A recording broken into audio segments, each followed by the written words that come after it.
Hi, today we'll be talking about Abraham Lincoln and with regards to the Civil War, what he did during the Civil War. First off, we're going to start with a little bit of a political background just to see where Abraham Lincoln came from. Abraham Lincoln was a state legislature for 4 terms, serving from 1834 to 1841. And during that time, in 1836, Abraham Lincoln got his attorney license so he could be a lawyer. Lincoln was actually part of the Whig Party earlier on in his political career, but later when he ran for president, he transformed the Whig Party, as a matter of sense, into the Republican Party, and the Republicans then were pro-business and anti-slavery supporters, which could be comparable to more so modern-day Democrats versus the Republicans.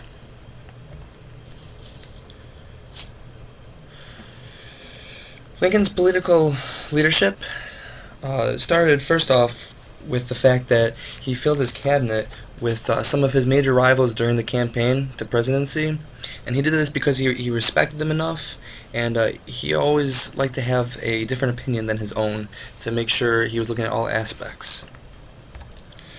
By the time Lincoln was inaugurated for president, 7 states had succeeded in order to become the Confederate States.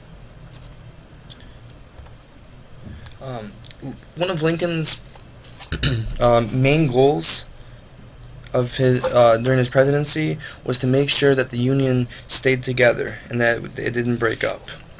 And he was going to do this by any means necessary. During Lincoln's presidency, he passed many key pieces of legislation and many speeches also, which we'll get to later in the presentation.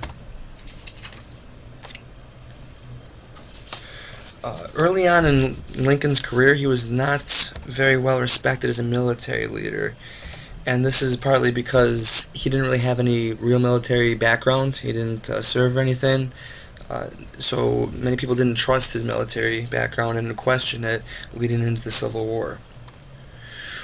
One of Lincoln's views was that only war can save the Union, and like I said earlier, he was going to save the Union by any means necessary, so that meant going to war. And one of Lincoln's main ideas as far as military leadership was a quote that he said, saying that the main thing is the main thing. And what he means by that is that the main thing going in for the war should be the reason you're fighting the war and should be the end result.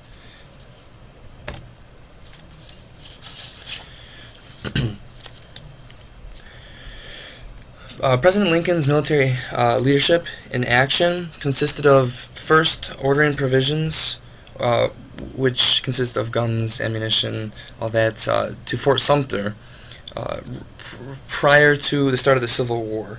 You know, this is to get everything ready because war was inevitable. What Lincoln also did is, because at this time there was no federal army, he ordered for every state to have their militia become a federal army to serve. That way there was one army instead of individual states fighting the war. Another thing that Lincoln did was he ordered a blockade to be issued on the Confederate ports. That way the Confederates could not get any materials in or out, therefore cutting off their supply line. Another great thing that Lincoln also did was he made Ulysses S. Grant, which, as you know, became a later president. He granted him the rank of General-in-Chief. And Lincoln did this because Ulysses S. Grant was a very gung-ho kind of guy, got work done. Another part of Lincoln's military leadership consisted of him passing the Emancipation Proclamation, and we're about to talk about that on the next slide here. Just to start with, the Emancipation Proclamation was issued on January 1st, 1863. It was issued in 2 separate parts. The first part was more so an announcement to the final draft, which was then issued on January 1st. Lincoln declared it as a necessary war measure in order to beat the Confederates. However, it only applied to the states that were rebelling. And if you look at the map right here, the red states are the Confederate states, quote, the rebellion states, and the blue states were considered border states, which I'll explain in the next slide coming up here. What the Emancipation Proclamation did was it freed slaves under control of the Confederates. And if you remember going back to the map, the Confederates were the red states in the South. It didn't free the border state slaves because at the time, before the Emancipation Proclamation was passed, they were still neutral states. They were not part of the Confederacy. So once the Emancipation Proclamation passed, it didn't apply to those states. So that's when they joined the Confederates to fight against the Union. That was their kind of way of getting out of not having to get rid of their slaves. The Emancipation Proclamation really disrupted Confederate farming because many slaves tried to escape towards the north after they found out that they didn't have to be slaves anymore. So it stopped the working on the farms, really messed up the economy for the Confederates, which in result gave to a decrease in demand for exports from the United States, mainly cotton in the South, and many other countries around the world, including Britain, had started taking off in the cotton industry as well, so that kind of didn't help out the Confederates either. Why did Lincoln pass this? Well, it enabled more soldiers to fight for the Union because it freed the slaves, and if the slaves could escape to the north, which was still pretty hard, they would be able to fight for the Union. So, more manpower, more firepower, harder for the Confederates to win that way. The Emancipation Proclamation also stopped France and England from joining the Confederates, because even though France and England did support the Confederate states, they didn't support slavery, which is why they ended up not joining them. And many people wonder why Lincoln couldn't just free all the slaves right then and there. It was ruled unconstitutional at the time to just up and free all the slaves at once because of the separation of the states, or the separation of the country, excuse me. Some significant accomplishments that President Lincoln had during his presidency consisted of the Transcontinental Railroad System, the Homestead Act, the 13th Amendment, and the Gettysburg Address, which we'll talk about in the slides coming up. Starting with the Transcontinental Railroad, if you can look at the map, starting with the blue that reaches out to the west coast, it just shows the different portions of the track. The reason why it doesn't show all the way across to the east coast is because in the east we had already had a railroad system going all the way out towards about the middle of the country, so it kind of just connected it that way. But it was officially completed May 10th, 1869, so a little bit after Lincoln, but he still passed it during his presidency. What it did is it connected the east and west coast, which was very big because that way it made transportation easier. We had the gold rush out west, helped out the country a lot. It was also easier and safer, and not just easier and safer, it was a lot faster. Instead of taking weeks for produce, whatever, to make it across to where it needed to be, it took days. And also it put many immigrants to work, especially the Asian immigrants on the west coast. Put many Asian Americans to work. Next up we have the Homestead Act, and what the Homestead Act was used for is to start claiming the unclaimed land out west.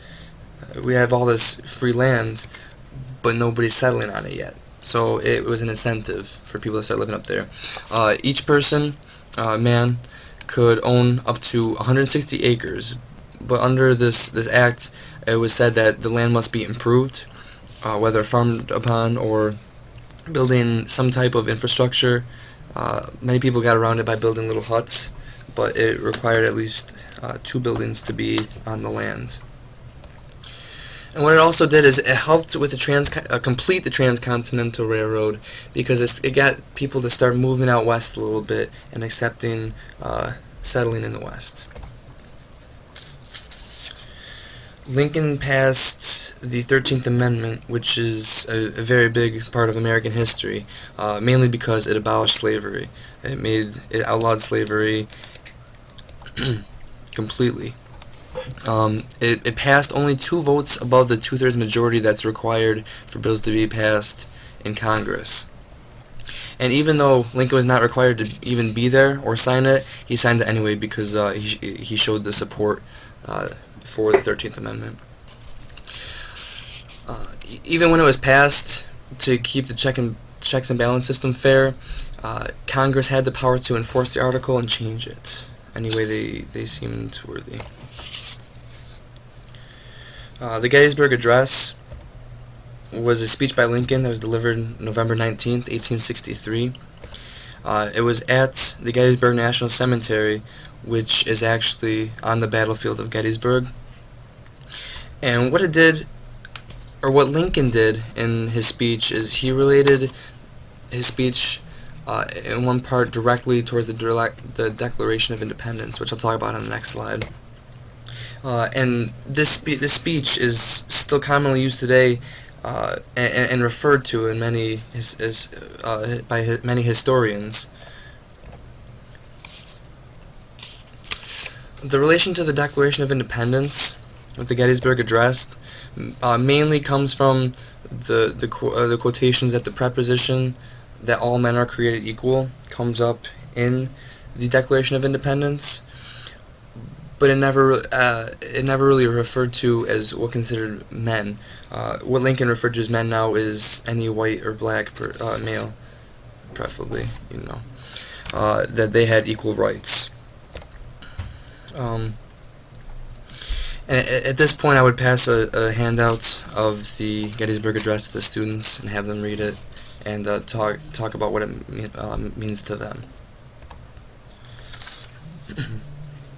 Now, we'll end it with something fun, because we all know Lincoln had the big beard.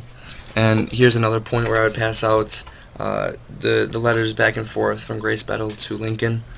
But what the letters actually did was explain why Lincoln grew his beard, but it also showed the inequality still at the time in women.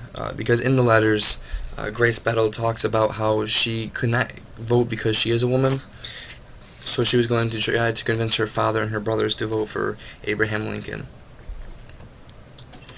And that is my presentation. Thank you very much for listening.